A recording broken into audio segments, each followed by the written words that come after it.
आज का टॉपिक है बच्चों सेक्शन फार्मूला। कोऑर्डिनेट ज्योमेट्री में देखते हैं सेक्शन फार्मूला क्या है। इससे पहले आपने रेडिएशन फार्मूला पढ़ा था। क्या पढ़ा था कि अगर एक्स वाई प्लेन में दो पॉइंट हो ए और बी, जिसके कोऑर्डिनेट हैं x1 y1 and x2 y2, then distance between this two point is given as d equal to या a equal to under root x1 minus x2 का whole square plus y1 minus y2 का whole square. या इसको आप ऐसे भी लिख सकते थे x2 माइनस x1 का whole square plus y2 minus y1 का होल स्क्वायर। ये आपने अब तक पढ़ा है। अब बात करते हैं सेक्शन फार्मूला। ये होता क्या है सेक्शन फार्मूला? तो क्या होता है, एक लाइन है, मान लो एक लाइन ए बी है जिसके एंड कोऑर्डिनेट है ए एंड बी। ए का कोऑर्डिनेट है x1 कामा y1 और बी एंड पॉइंट है बी, सेकेंड एंड पॉइंट, इसका कोऑर्डिनेट है x2 comma y2। Line A B के अंदर एक ऐसा पॉइंट P है जिसका कोऑर्डिनेट है x comma y, which divide the line segment A B is of ratio m ratio n, m ratio n। ध्यान दो, this point is said to be the coordinate, the point which divide the line segment A B is of ratio m ratio n। अर्थात section formula में हमें उस point का coordinate find out करना होता है जो किसी दी हुई लाइन को दो भागों में डिवाइड करती है। ये जो डिवीजन बेटा होता है दो तरह का होता है, एक इंटरनल डिवीजन होता है, एक एक्सटर्नल डिवीजन होता है। आपके सिलेबस में सिर्फ इंटरनल डिवीजन है, तो मैथमेटिकली अंतर क्या होता है अभी बता देंगे, इंटरनल और एक्सटर्नल। फिलहाल इंटरनल डिवीजन की हम बात करेंगे। यहाँ जो भी हम सेक्शन फार्मूला में लगाते हैं एक्स और वाई का कोऑर्डिनेट जो निकाला जाता है वो इंटरनली निकाला जाता है। जहाँ एक्स बराबर क्या होगा ये समझो, एक्स इक्वल टू होता है, देखो जब एक्स की बात करेंगे तो क्रॉस मल्टीप्लिकेशन करेंगे इस क्वाड्रेंट में, n x1 plus m x2 divided by n plus m. उसी तरह y इक्वल टू होगा अब n y1 plus m y2 divided by होगा एन प्लस एम। ये आपका इंटरनल है। ओके, अगर एक्सटर्नल होता है तो यहाँ माइनस होगा, यहाँ माइनस होगा, यहाँ माइनस होगा, यहाँ माइनस, बस यही थोड़ा बहुत चेंजेस होता है और कुछ चेंजेस नहीं होता है। फिलहाल ये जो सेक्शन फार्मूला यूज करेंगे इंटरनली। अब आते हैं इस पर क्वेश्चन लिखेंगे। बेटा देखो, क्वेश्चन देखने से पहले थोड़ा हम ट्रिक बता दें आपको। फार्मूला लर्न करने की कोई जरूरत नहीं है, बस याद रखें कि सेक्शन फार्मूला हम कैसे यूज करते हैं, कैसे हमने क्लास में मल्टीप्लिकेशन करके किया है।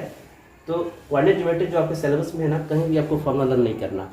थोड़ा बहुत ट्रिक अगर याद रहेगा तो ऑटोमेटिक फार्मूला लर्न हो जाता है, ठीक है ना। तो अगर हम सेक्शन फार्मूला बहुत से बच्चे ऐसे याद करते हैं mx2 प्लस nx1 अपन m plus n, my2 plus ny1 अपन m प्लस n, बात वही है। तो आप लर्न करने में जब ट्रिक जान जाओगे तो बेहतर होगा। ओके, अब आते हैं क्वेश्चन पे। पहला क्वेश्चन लेते हैं आपके एक्सरसाइज से। Find the coordinates of the point which divide the join of, मान लेते हैं ए है -1,7 एंड मान लो ये बी है 4-3 कोऑर्डिनेट है इन द रेशियो 2:3। बेटा आप सोल्यूशन लिखते हैं। इसको लगाने का तरीका बेटा है कि हम एक रफ डायग्राम बनाते हैं जो सवाल को समझने में आसानी होती है। तो सबसे पहले कह रहा है कि find the coordinates of the point which divide the line join of A and B. बताओ ए और बी दो पॉइंट है, उनको ज्वाइन कर एक लाइन बनेगा। तो सबसे पहले आप एक लाइन बना लो, ये रफ फिगर है। ये कोऑर्डिनेट ए, इसका पॉइंट ए है, ये पॉइंट मान लो बी है। ए का कोऑर्डिनेट है -1,7 एंड बी का जो कोऑर्डिनेट दिया है 4,-3। तो कह रहा है find the coordinate of the point which divide the join of A and B. हमने ए और बी को ज्वाइन किया, यानी ए बी एक सेगमेंट, लाइन सेगमेंट हुआ। और कह रहा है कि एक ऐसा पॉइंट होगा ए बी के ऊपर जो इस लाइन सेगमेंट को 2:3 में डिवाइड किया, वही पॉइंट हमको निकालना है। तो मान लेते वो पॉइंट P है जो ए बी को 2:3 में क्या कर रहा है, डिवाइड कर रहा है। और इस पॉइंट P का कोऑर्डिनेट क्या है, मान लेते हैं a, b, चाहे x, y कुछ भी मान सकते हो, h, k कुछ भी आप मान लो। तुम x, y भी मान सकते हो, कोई दिक्कत नहीं है, ठीक है ना। तो x, y ही मान लेते, कोई इशू नहीं है। x, capital X, capital Y, चाहे स्मॉल y कुछ मान लो, ठीक है। तो यही स्टेटमेंट लिखते हैं, let p x y be the point, बस इतना लिखो। या पूरा लिख दो स्टेटमेंट, क्या लिख सकते हैं, let p x y be the point, ये पूरा लिख लो। Which divides the join of a, जो कि हमने नाम दे दिया है, कोई इशू नहीं है, join of a and b in the ratio 2:3। बेटा पूरा स्टेटमेंट लिख सकते हैं, यहाँ तक भी छोड़ सकते हैं और डायग्राम आपके पास है, ठीक है। हमें फाइंड क्या करना है, हमें वही तो पॉइंट फाइंड करना है एक्स वाई, जो लाइन सेगमेंट ए बी को 2:3 में डिवाइड कर रहा है, ठीक है। तो देयरफॉर फ्रॉम सेक्शन फार्मूला, यहाँ फ्रॉम सेक्शन फार्मूला लगाएंगे। सेक्शन फार्मूला क्या होता है, सेक्शन फार्मूला बेटा बहुत सिंपल है। पहले एक्स के लिए निकालते हैं, जब एक्स के लिए निकालते हैं तो क्रॉस मल्टीप्लाई करते हैं। 3 का मल्टीप्लाई इसके एक्स में होगा, यानी अब -1 अब +2 का मल्टीप्लाई इसके एक्स में होगा और डिवाइडेड बाई 3 + 2। ध्यान देना आप इसी टेम्पलेट को फॉलो करोगे। 3 × -1 अब +2 × 4 अपान 2 + 3 3 × -1 अब +2 × 4 अपान 3 + 2। ऐसे ही y = देखो 3 × 7 ब्रैकेट में लिखो अब +2 × -3 डिवाइडेड बाई 3 + 2। थोड़ा सिंपल करो, ये -3 देगा, ये +8 होगा डिवाइडेड बाई 5। इसको और सिंपल करो, 3 × 7 = 21 -6 अपान 5 इट गिव्स, ये देगा बेटा 5/5 इट गिव्स 1 और ये क्या देगा 15 देगा, 15/5 इट गिव्स 3। देयरफॉर कोऑर्डिनेट क्या है आपका P(x, y) = 1, 3। यही हमारा क्या बेटा सॉल्यूशन है। ठीक है, ध्यान देना क्वेश्चन में थोड़े कहा कि बाइसेक्शन में बताया 2 तरह का होता है, एक इंटरनली होता है एक्सटर्नली होता है। बेटा इंटरनली में मैं आपको बता दूं +1 में जब 11th में पढ़ोगे तो वहाँ इंटरनली एक्सटर्नली दोनों बताएगा।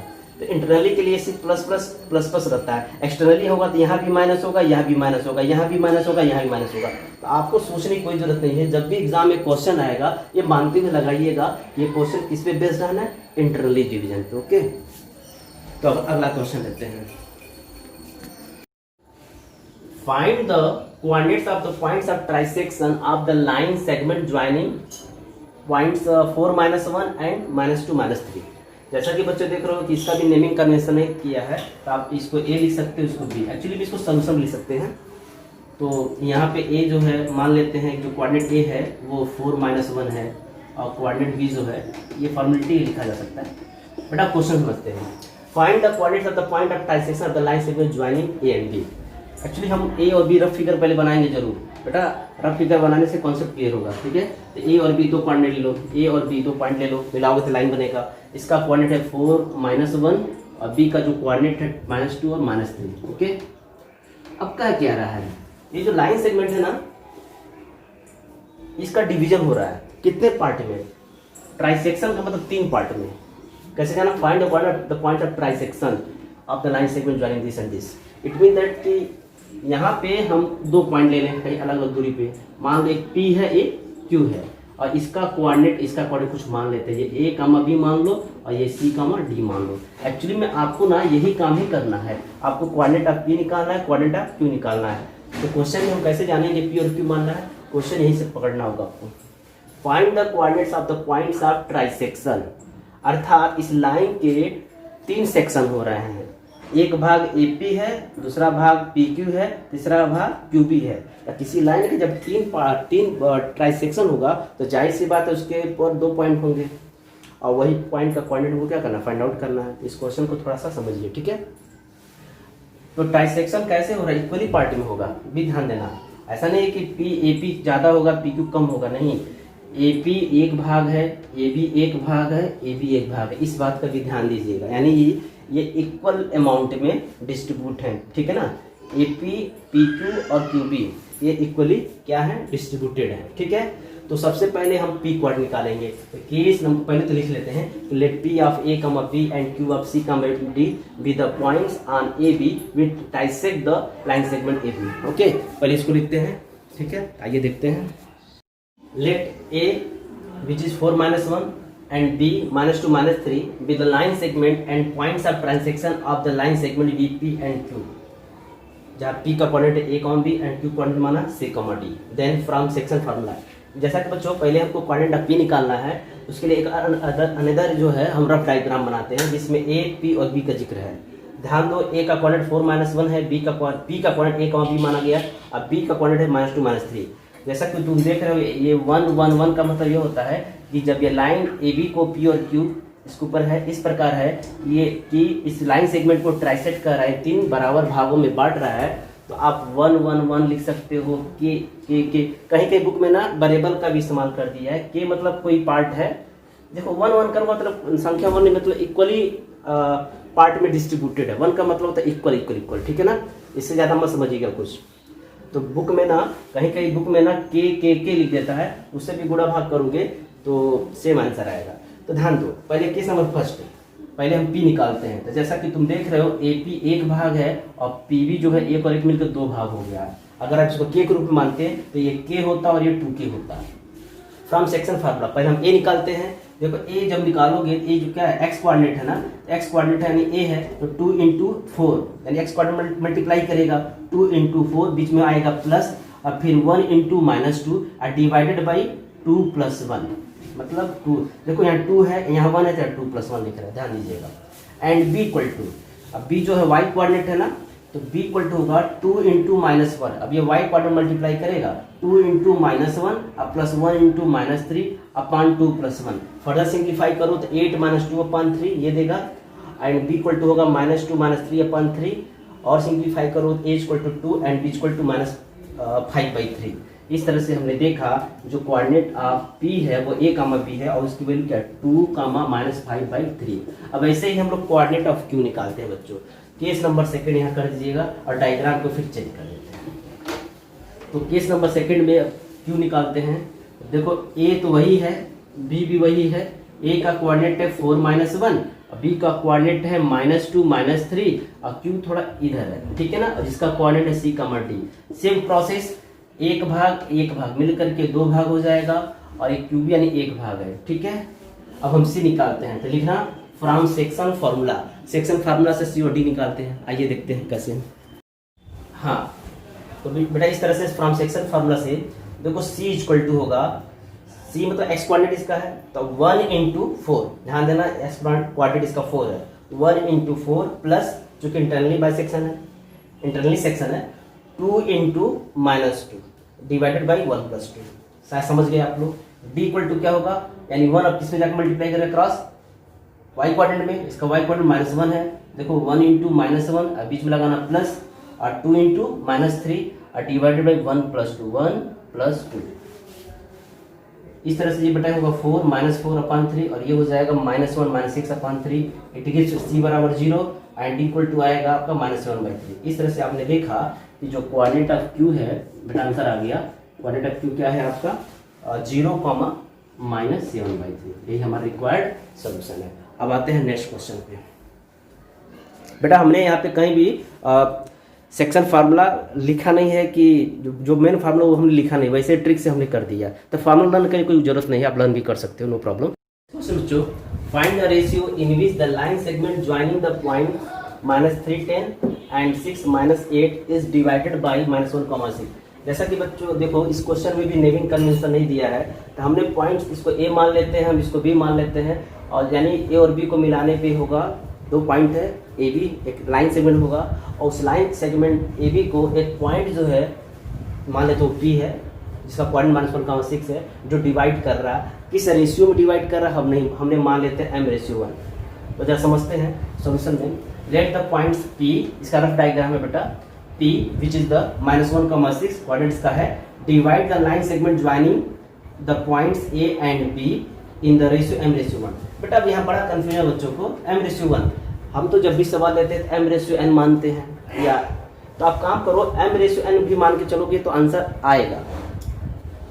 तो आप लेकिन सबसे अच्छा ये होता है ना कि m और n 2 अननोन वेरिएबल हैं, तो मैं कह रहा हूँ कि m/1 भी सही है, 1/m भी सही है। देखो m/1 भी मान सकते हो या यहाँ 1 लिख सकते हो, यहाँ m लिख सकते हो या यहाँ m लिख सकते हो, यहाँ n। ध्यान दो यहाँ पे 2 अननोन क्वांटिटी, अगर ये मानते हो 2 अननोन क्वांटिटी निकालना होगा, इसलिए इस चीज को इग्नोर करिए आप अभी, ठीक है ना। तो आप जब भी इस तरह का क्वेश्चन आएगा तो आप जब भी रेशियो पूछेगा तो बेटा आप m/1 मानो चाहे 1/m मानो, कोई ये पकड़ लो। तो हम पहले मान लेते हैं रेशियो m/1, हम यही मानेंगे, ठीक है ना। इस चीज को हमेशा याद रखिएगा। कहीं कहीं बुक में यहाँ 1/λ, देखो लैम्डा जो होता है ना ये भी एक ग्रीक वर्ड ही है, तो आप लैम्डा मानो, m मानो, n मानो, ये आपकी मर्जी, ठीक है। तो हम m/1 ही मानते हैं। कहीं के बुक में के मान लेगा, कोई इशू नहीं है। रेशियो जो है आपको इसी तरह से मानना है। तो क्या मान सकते हो, या तो m/1 लिखोगे तो m या 1 होगा, अगर 1/m मानोगे तो यहाँ 1 होगा या m होगा, अगर m/n लिखोगे तो यहाँ m होगा, यहाँ n होगा, आपकी मर्जी। फिलहाल हम तो यही मानेंगे, ठीक है ना। तो फ्रॉम सेक्शन फार्मूला, मुझे m और n निकालना है, तो फ्रॉम सेक्शन फार्मूला, देखो सेक्शन फार्मूला लगाते हैं। अब सोचो किस पे लगाएंगे सेक्शन फार्मूला। सेक्शन फार्मूला हम पहले यम किसी के निकाल लेते हैं, -1 के लिए है, 6 है, दोनों के लिए सेम आना चाहिए। चलो पहले -1 बराबर, ध्यान दो जब पहले x होता था तो x बराबर लिखते थे ना, अब p का कोऑर्डिनेट क्या है -1, तो -1 इज इक्वल टू क्या होगा 1 × -3 प्लस m इंटू 6 x में मल्टीप्लाई करेगा और divided by what 1 plus m। आप समझ सकते हो। अब जरा क्रॉस मल्टीप्लिकेशन करके थोड़ा इसको और सिंप्लीफाई करो, देखो क्या आता है। हम सेक्शन फार्मूला, बेटा हमने सेक्शन फार्मूला है -1 के लिए लगाया, तो -1 equal to 1 into -3 plus m into 6 divided by 1 plus m। अब फर्दर इसको सिंप्लीफाई करो, 1 इंटू -3 गिव्स -3 और m into 6 gives 6m upon 1 plus m। जरा क्रॉस मल्टीप्लाई करो, क्रॉस मल्टीप्लिकेशन करो, -1 into 1 plus m gives -1 minus m equal to -3 plus 6m। Rearranging कर दो, number को पास रखो, वेरिएबल को उस तरफ ले जाओ। It gives -1 plus 3 equal to 6m plus m। ये सिंपल कैलकुलेशन है। तो यहाँ से 2 इक्वल टू आएगा 7m या m बराबर 2/7। जैसा कि बेटा रेशियो हमने माना m/1, so it gives ratio बराबर m/1। ये हम जानते हैं, हमने माना है। जहाँ m की वैल्यू क्या है, आया क्या है 2/7/1। अब देखो रेशियो कैसे सिंप्लीफाई करते हैं, 2/7/1। अगर हम प्रत्येक टर्म में यानी ऊपर 7 से मल्टीप्लाई कर देते तो 2 हो जाएगा, ये 7 हो जाएगा। इस रेशियो क्या आ गया 2/7। अर्थात हमने जो m/1 आया था इसका सोल्यूशन है 2/7। यही हमारा सोल्यूशन है। तो आपने देखा कि 6 का तो कोई यूज ही नहीं हुआ। एक काम करो आप, अब आपके लिए एक होमवर्क दे रहे हैं, आप 6 बराबर लेके चलो, 6 बराबर लेके चलोगे और वहां से देखोगे रेशियो m/1 क्या आ रहा है, तो देखोगे यही आएगा। अब चेक कर लो, तो एग्जाम में आप कोई एक या तो x के लिए सॉल्व करोगे सेक्शन फार्मूला या तो y के लिए। अगर आप मतलब दोनों के लिए नहीं करते हैं, सिर्फ एक के लिए करिए, आंसर आएगा। ठीक है ना बेटा, आप करके देखो आ रहा है कि नहीं आ रहा, कमेंट करके जरूर बताइएगा। Thank you. क्वेश्चन है, find the ratio in which the line segment joining A and B is divided by the x axis and also find the coordinates of the points of division. बेटा समझो इस question को, कुछ हमने पहले से diagram बना दिया, ये रफ डायग्राम है।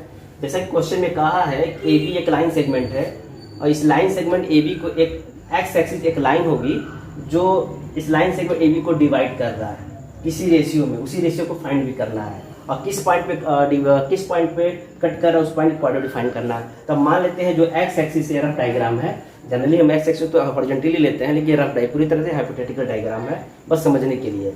ये लाइन सेगमेंट ए बी है और ये एक्स एक्सिस है जो पी पॉइंट पे कट कर रहा है, किस रेशियो में डिवाइड कर रहा है m/1 और हमने क्वांटिटी क्या लिखा a,0। क्यों, देखो बेटा अगर ये एक्स एक्सिस है तो हम जानते हैं एक्स एक्सिस जब भी किसी लाइन को कट करेगी तो उस पॉइंट का जो कोऑर्डिनेट होगा वो x,0 होगा।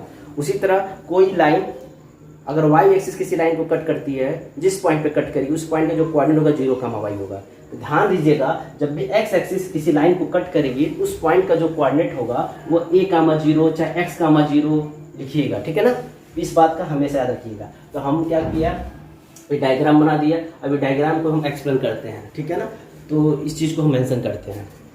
हाँ, तो बेटा हम मान लेते हैं कि late the ratio be m/1। मैंने पहले बोला था m/1 मानना बेहतर होगा या 1/m। अगर m/n लेते हो तो इट बिकम्स लेंथी। ठीक है ना, या टिपिकल हो सकता है या सॉल्व भी ना हो, ये भी हो सकता है। तो आसान है, जब भी रेशियो मानने की बात होगी तो आप m/1 मान लीजिएगा। Let the ratio be m/1 and let x axis cut the line segment A B at the point P उस कोऑर्डिनेट इज a,0। बेटा कैसे जाना a,0, याद रखिएगा जब भी एक्स एक्सिस किसी लाइन को इंटरसेक्ट करेगी या कट करेगी तो उस पॉइंट का जो कोऑर्डिनेट होगा जहाँ पे इंटरसेक्शन हो रहा है उसका मानिएगा a,0। ठीक है ना, या x,0। अब हम सेक्शन फॉर्म लगाते हैं। बेटा सेक्शन फॉर्म तो अब दोनों की लगाना है, एक कोऑर्डिनेट की लगाना, 0 की लगाना, क्योंकि सबसे पहले मुझे रेशियो चाहिए। तो रेशियो चाहिए उसके लिए आप ना जिसके पास 0 हो उसकी लगाओ। देखो y कोऑर्डिनेट का 0 है ना, यानी 0 बराबर के लिए हम पहले लगाएंगे। तो 0 बराबर क्या होगा 1 इंटू -5, y कोऑर्डिनेट मल्टीप्लाई करेगा, क्रॉस मल्टीप्लाई 1 इंटू -5 अब plus m into 5 and divided by 1 plus m। बेटा देखो 1 प्लस m या m प्लस 1, लेकिन देखो हम ऑर्डर के अनुसार लिख रहे हैं, यहाँ 1 है तो 1 लिखे, m है तो m, इस बात को ध्यान दीजिएगा। क्रॉस मल्टीप्लिकेशन करोगे तो 1 plus m into 0 gives 0 equal to होगा -5 प्लस 5m या 5 इक्वल टू होगा 5m। तो यहाँ से आप देखो m की वैल्यू क्या आएगा 5/5 इट गिव्स 1, यानी m बराबर 1 आ गया। इस तरह से बेटा रेशियो देखो क्या आ गया, रेशियो हमारा था क्या माना था m/1 इट गिव्स 1/1, यानी हमारा जो रेशियो था ये 1/1 हो गया। ठीक है, अब हम एक कोऑर्डिनेट निकाल सकते हैं पॉइंट P का। तो पॉइंट P का कैसे निकालेंगे, सेक्शन फॉर्म लगाइए फिर। अब सेक्शन फॉर्म हम एक ही लगाते हैं बच्चों। देखो 1 into 1 plus m into -4 divided by 1 plus m। जहाँ m की वैल्यू क्या आया था 1 आया था, तो रखते हैं तो 1 प्लस देखो 1 इंटू 1 1 ही होता है, यहाँ 1 रख देते हैं तो 1 plus 1 into minus 4 upon 1 plus 1 it gives 1 minus 4 upon 2 it gives minus 3/2। यहाँ आपने देखा a की वैल्यू आ गया minus 3/2, so our coordinate of p is minus 3/2 comma 0। ये हमारा रिक्वायर्ड सॉल्यूशन है। ठीक है, अब आते हैं बेटा नेक्स्ट क्वेश्चन देखते हैं हम। बेटा अगला क्वेश्चन लेते हैं, if coordinate 1, 2, 4, y, x, 6 and 3, 5 are the vertices of a parallelogram taken in order then find x and y। बेटा जैसे कि देखो यहाँ पे ये 4 पॉइंट दिया गया है, मान लेते हैं a, b, c and d, these are the vertices of a parallelogram, then you have to it is already given, it is a parallelogram। तो डायग्राम बना समझते हैं। बेटा मान लो ये पैरेललोग्राम है, दिया हुआ a b c d, अच्छा बनाते हैं, पैरेललोग्राम जैसा दिखना तो चाहिए, a b c d। Okay, थोड़ा सा मार्कर थोड़ा सा एडजस्ट करना पड़ता है, c एंड d। बेटा जो कोऑर्डिनेट है ना वो रेगुलर है, मतलब या तो क्लॉकवाइज लेते हैं या तो एंटी क्लॉकवाइज लेते हैं। चलो तो हम ऐसे लिख देते हैं, मान लो ये कोऑर्डिनेट है 1, 2, ये b यानी 4, y है, c क्या है x, 6 है और d क्या है, इसी ऑर्डर में आपको लेना है। तो हमको x और y का मान ज्ञात करना है। बेटा अगर तुम यहाँ डिस्टेंस फार्मूला अप्लाई करोगे ना, जैसे कि आपने पढ़ा होगा कि पैरेललोग्राम में क्या होता है, अपोजिट साइड इक्वल होता है। देखो x और y दो अननोन क्वांटिटी, दो इक्वेशन चाहिए तो बहुत लेंदी होगा, तो अगर मतलब 2 लाइन का सवाल जो होगा 2 पन्ने में आ जाएगा। ठीक है, हम क्या ट्रिक अपनाते हैं, सबसे पहले एक प्रॉपर्टी हम पैरेललोग्राम की लगाते हैं, क्या कि हम जानते हैं कि the diagonal of a parallelogram are bisect each other. इस क्वेश्चन को याद रखिएगा, जब भी इस तरह का क्वेश्चन आएगा तो यही प्रॉपर्टी लगाना, क्या the diagonal of a parallelogram are bisect each other. इसका क्या मतलब होता है, मान लेते हैं पहला डायगोनल आपका BD है और दूसरा डायगोनल आपका क्या AC है, और किस पॉइंट पे हो रहा है, बाइसेक्शन O पे। तो अब इसका मतलब ये होता है कि वी नो दैट, अभी लिखेंगे statement, the diagonal of a parallelogram are bisect each other, therefore OA क्या होगा, OC के बराबर होगा और OB क्या होगा, OD बराबर होगा। अर्थात हम ये कह सकते हैं कि AC का जो मिड पॉइंट है वो है, और ये भी कह सकते हैं दूसरे शब्दों में BD का जो मिड पॉइंट है वो है। तो हम आपको इस सवाल को लगाने से पहले बेटा हम आपको मिड पॉइंट का कोऑर्डिनेट बताना चाहेंगे, थोड़ा याद कर लीजिए। जैसे मान लो एक लाइन सेगमेंट है AB, A का अगर कोऑर्डिनेट मतलब इस A से B से भी तुलना मत करो, मतलब जनरल केस मान ले रहे हैं, ये x1 y1 इसका कोऑर्डिनेट है, ये x2 y2 इसका सेकंड कोऑर्डिनेट है।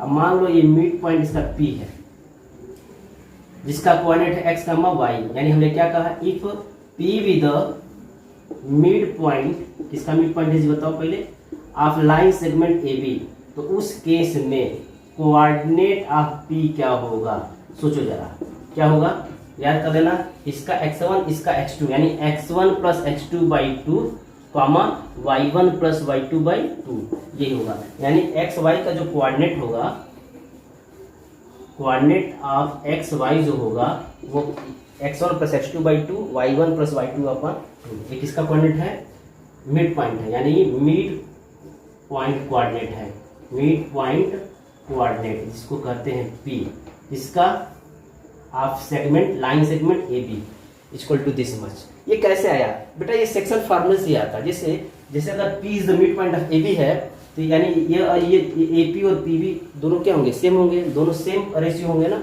सेम सेगमेंट मतलब सेम पार्ट होंगे। AP का जितना हिस्सा होगा उतना ही हिस्सा PB का होगा, यानी 1-1 कर सकते हैं। तो अगर आप सेक्शन फार्मूला x और y के लगाओ तो अंत में बेटा यही आएगा, तुम चेक कर लेना। ठीक है, तो फिलहाल इतना बताने का मोटिव बस इतना था कि इस फार्मूले का इस्तेमाल इस क्वेश्चन में करना है। तो याद रखिएगा कि अगर कोई लाइन सेगमेंट हो, इसका कोऑर्डिनेट हो x1 y1, इसका कोऑर्डिनेट हो x2y2 और m is the mid point of this line segment, then coordinate of m be x1 plus x2/2 and y1 plus y2/2। अब आइए इसको सॉल्व करते हैं। तो बेटा देखते हैं, जैसा कि मान लेते हैं कि ये पैरेललोग्राम ABCD है जिसके वर्टिसेस 1, 2, 4, y, x, 6 कोऑर्डिनेट में 3, 5 it is taken as. Okay, तो लिखते हैं कि since ABCD is a parallelogram and we know that the diagonals of a parallelogram are bisect each other. बेटा इसी प्रॉपर्टी हम लगाएंगे, इस पे ज्यादा फोकस कर रहे हैं। तो इसका क्या मतलब होता है, अगर डायगोनल बाइसेक्ट कर रहा है एक दूसरे को, उस केस में क्या होता है, O इक्वल टू क्या होगा OC and OB equal to क्या होगा OD। इसका मतलब ये होगा तो O is the mid point of BD as well as O is the mid point of AC। यहाँ तक समझे। तो देयरफॉर अब हम निकालते हैं कोऑर्डिनेट ऑफ O। बेटा तो कोऑर्डिनेट ऑफ O कैसे निकालेंगे, ध्यान से देखो। इसको जब कोऑर्डिनेट बोलेंगे तो इसको स्मॉल ब्रैकेट में ही लिखेंगे।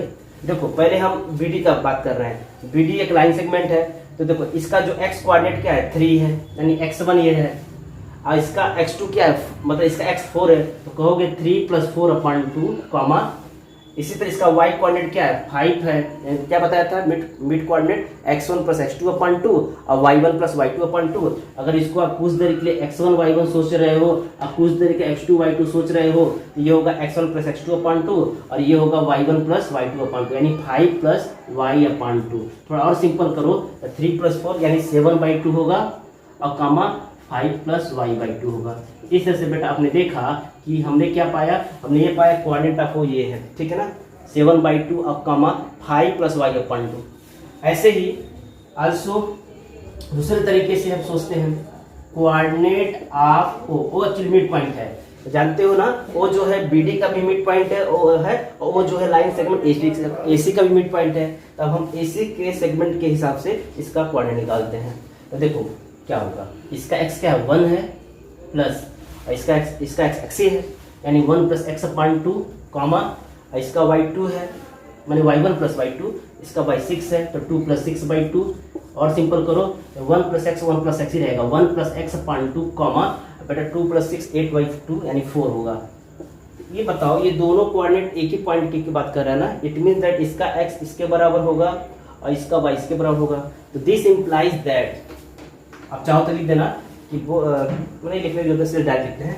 दिस इंप्लाइज दैट, क्या लिखेंगे बेटा 7/2 = होगा 1 + x/2, ओके, और यहाँ एंड लगा दो, और क्या लिखेंगे 5 + y/2, 5 + y/2 = क्या होगा बेटा 4 होगा। आप तो समझ गए होंगे, क्योंकि कोऑर्डिनेट आपको ये भी है, कोऑर्डिनेट आपको ये भी है, इस वजह से इसका जो x होगा इसके x के बराबर होगा, इसका जो y होगा इसके y के बराबर होगा।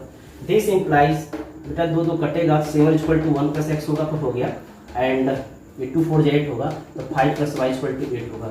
सो दिस इंप्लाइज x = 6 और y = 3। यही हमारा क्या रिक्वायर्ड सोल्यूशन है। देखा बच्चों, अगर आप कोई और पैराग्राम की प्रॉपर्टी यहाँ लगाते तब तक आप सॉल्व भी करते, लेंदी हो जाता है, शायद आंसर ही ना आता। ओके, आप इस मेथड को हमेशा याद रखिएगा। यहाँ हमने एक नया कॉन्सेप्ट दिया है, किसी भी लाइन सेगमेंट का मिड कोऑर्डिनेट कैसे निकालते हैं। अगर मान लो ये पॉइंट है एक लाइन सेगमेंट का जिसका कोऑर्डिनेट x1 y1, इसका x2 y2, तो ये होगा इसका मिड पॉइंट का coordinate x1 + x2/2 and y1 + y2/2, y1 + y2/2। Thank you. Next question है, find the coordinates of a point A where AB is the diameter of a circle whose centre is 2 - 3 and B is 1, 4। बेटा देखो question क्या है इसको समझते हैं। पहले एक सर्कल बनाते हैं, एक सर्कल है और AB इसका डायमीटर है, A और B, जाहिर सी बात अगर डायमीटर है तो सेंटर C से पास करेगा। तो आप मान लेना कि in the given circle C the centre of circle and AB is the diameter. Actually मैं नोटेशन AB तो दिया है, सेंटर का नोटेशन नहीं दिया, सेंटर यानी C है मान लो। तो it is given that centre जो है आपका 2 - 3 है और कोऑर्डिनेट ऑफ A क्या है नहीं पता, शायद ये निकालना है। तो मान लेते जो कोऑर्डिनेट A है वो A, B है। आप x, y मान सकते हो, h, k कुछ भी मान सकते हो। अब B का जो कोऑर्डिनेट है 1, 4 है। बेटा कि जैसे सॉल्यूशन में हम कहेंगे कि in the given figure, in figure C जिसका कोऑर्डिनेट है 2 - 3 is the centre of the circle, is the centre of the circle, ये तो गिवन है। एंड एक चीज और दिया है, AB इज द डायमीटर है, ये भी पता है, ये भी दिया, AB इज द डायमीटर, ये सब फॉर्मेलिटी लिखना पड़ता है। अब मान लो जो B का जो A का कोऑर्डिनेट है, B द कोऑर्डिनेट है, ये यही माना जा रहा है, A, B द कोऑर्डिनेट। बेटा ये स्टेटमेंट ना अपने तरीके से लिखा जाता है, आप लिख सकते हो, ठीक है। अब स्टेटमेंट आते हैं, अब सोल्यूशन करते हैं। सिंस बेटा जैसे तुमको पता है कि जो AB डायमीटर है और C सेंटर है, उस केस में AC और BC क्या होंगे, सेम होंगे ना, क्योंकि रेडियाई हो जाते हैं, AC और CB सेम। तो क्या होता है, centre of the circle is always the mid point of the diameter AB। Okay, since C is the, C direct लिखते हैं, C is the mid point है, मिड पॉइंट है, किसका मिड पॉइंट है जी, of line of diameter AB, of AB। चाहो तो यहाँ डायमीटर लिख देना। Therefore from mid point coordinates क्या होगा, 2 बराबर, मतलब इसका x होता था x1 + x2/2, इसका ये y होता था y1 + y2/2। वही प्रॉपर्टी हम लगाते हैं। आइए देखते हैं। तो जैसे कि बच्चों कहा गया है C is the mid point of A B, therefore 2 equal to a plus 1/2 and -3 equal to b plus 4/2। कैसे लिखा, ध्यान दो। सी जब मिड पॉइंट हो जाता है उस केस में यह जो कोऑर्डिनेट होता है वो बराबर होगा a प्लस यानी x1 plus x2/2, it means a plus 1/2, और इसका जो y कोऑर्डिनेट यानी -3 है वो बराबर होगा y1 plus y2/2, it means b plus 4/2। अब यहाँ से सिंप्लीफाई जब करोगे ना तो अंत में a की वैल्यू 3 आएगी, b की वैल्यू -10 आएगी। तो हम कह सकते हैं जो कोऑर्डिनेट ऑफ a है वो क्या है जी 3 - 10, 3, -10। This is our required solution. आइए हम अगला क्वेश्चन देखते हैं।